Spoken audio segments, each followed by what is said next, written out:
Kan lu kan bener kan pembunuhnya Vina kan? Sherlock ada, aku yang samperin kok. Ya iya emang lu kan pembunuhnya kan? Nah emang iya kenapa? Kau gak suka gitu? Ya lu bencong bos. Bencong kenapa bro? Ya bencong lah. Masa di dalam Mana aja 8 Itu tahun. yang bencong itu yang nggak ada foto dan yang berani cuma di sosial Lu media. bunuhnya lu Ya, bunuh cewek beraninya bos, keroyokan lagi. cewek, bukannya itu ada cowoknya juga ya? Iya itu keroyokan 2 lawan 11 orang. Ya elah cewek bencong. Hasil temuan tim Hotman 911, Vina, almarhumah Vina di Cirebon. Yang memerkosa adalah Eko. Pada saat Eko memperkosa, almarhumah masih perawan. Ini menurut berkas perkara. Yang kedua memerkosa Suprianto. Yang ketiga Eka Sandi. Yang keempat Jaya alias Kliwon. Yang kelima Hadi Saputra. Sedangkan DPO yang juga ikut memperkosa menurut berkas adalah siapa ini? Peggy atau Perong dan juga Dani. Oke. Mengenai tuduhan orang bahwa ini adalah kecelakaan murni, inilah hasil otopsi. Hasil otopsi mengatakan bahwa di kemaluan korban ditemukan sperma dan berbagai luka di tubuhnya yang jelas-jelas bukan karena kecelakaan. Kepada penyidik Polda Jawa Barat agar menyidik oknum-oknum yang mencoba menghalangi penyidikan untuk menemukan 3 pelaku DPO.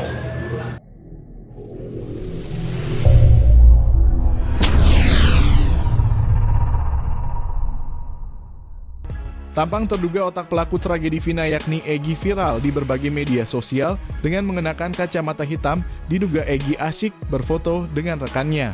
Salah satu remaja yang diajak berfoto sudah divonis bersalah dalam kasus Vina Cirebon. Remaja itu nampak lebam di bagian mata hingga berwarna hitam. Foto tersebut diunggah oleh akun @langitan99 dan sudah dibagikan 3.000 kali. Selain Egy ada 2 pelaku lainnya yang masih buron, sementara 8 pelaku pembunuhan sudah divonis bersalah, rata-rata 8 tahun penjara.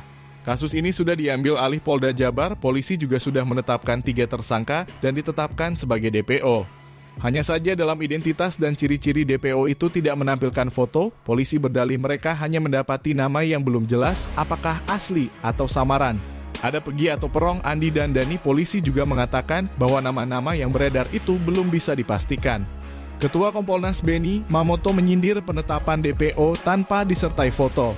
DPO itu biasanya memuat foto, tidak hanya ciri-ciri. Kata Beni, Kamis 16 Mei 2024, jika ada fotonya, publik bisa mengenali. Kalau tidak ada fotonya, publik akan sulit mengenali, ujarnya. Menurut Beni, perlu ada pengecekan kembali terhadap seluruh proses penyelidikan dan penyidikan yang telah berjalan. Dia menyarankan audit investigasi, salah satunya dengan cara mengumpulkan para penyidik yang sempat menangani kasus tersebut. Dengan cara itu lanjutnya, bukan tidak mungkin akan menimbulkan temuan-temuan baru yang sebelumnya sempat terabaikan. Ini perlu dievaluasi, maka kami menyarankan untuk dilakukan audit investigasi agar dapat melihat bagaimana penanganan perkara yang dilakukan penyidik pertama, kedua, dan seterusnya. Jelasnya, dikumpulkan para penyidiknya, ditanya penyidik pertama bagaimana barang bukti dan sebagainya. Kasus-kasus lama seperti ini memang menghadapi banyak kesulitan seperti ketergantungan barang bukti dan lainnya, imbuhnya. Beni turut menyarankan penyidik Polda Jawa Barat memeriksa kembali para terpidana dalam kasus tersebut. Pasalnya, kata dia, keterangan dari para pelaku menjadi salah satu kunci utama untuk mengejar ketiga buronan tersebut. Termasuk soal kemungkinan ancaman atau tekanan yang diberikan untuk mencabut keterangan di berita acara pemeriksaan. Panji, Ini Panji, nggak ada ini. Panji, ya 3. Ya, inilah daftar penjara orang. Tunggu dulu. Tapi kalau sekarang 3. Jadi kita ulang ya. Supaya ini ada 4. Kepada penyidik Polda Jawa Barat agar menyidik oknum-oknum yang mencoba menghalangi penyidikan untuk menemukan 3 pelaku DPO. Yang oknum-oknum yang mengatakan bahwa ini adalah kecelakaan tunggal di jalan raya.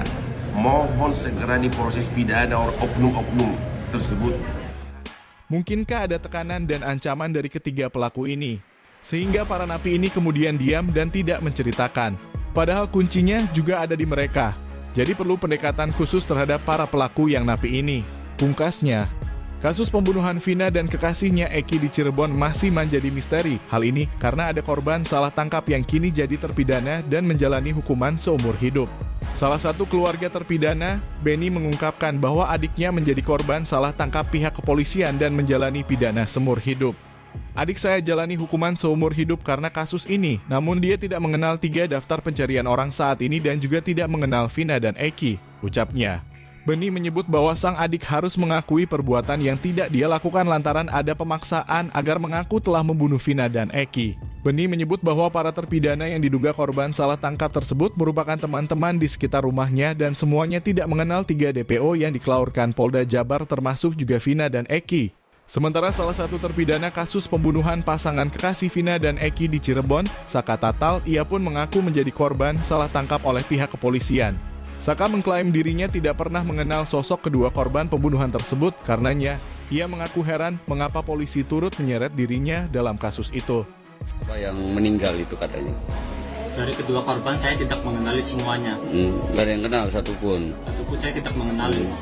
Setelahnya, Saka mengaku langsung dibawa ke salah satu ruangan dan menerima sejumlah penganiayaan dari sejumlah polisi. Apa yang bukan saya lakukan? Saya dipukulin, dipijakin, disiksa segala macam sampai setrum. Ia menyebut ketika itulah dipaksa untuk mengaku sebagai pelaku pembunuhan Vina dan Eki.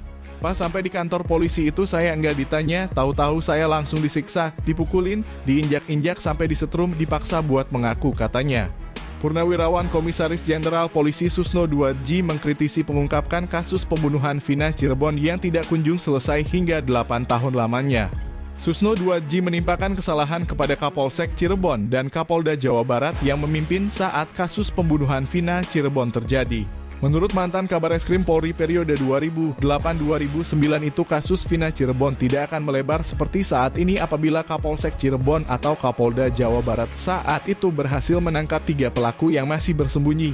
Sementara itu, Komnas HAM kembali menyurati Kepolisian Daerah Jawa Barat untuk meminta keterangan perihal perkembangan penanganan kasus pembunuhan Vina dan Eki di Cirebon yang belakangan kembali menjadi perbincangan di publik.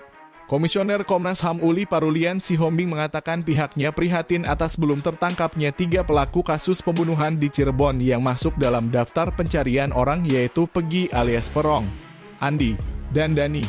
Ia mengatakan sebagai salah satu upaya dalam memastikan penegakan hukum atas kasus tersebut, Komnas HAM kembali meminta keterangan Polda Jawa Barat melalui surat.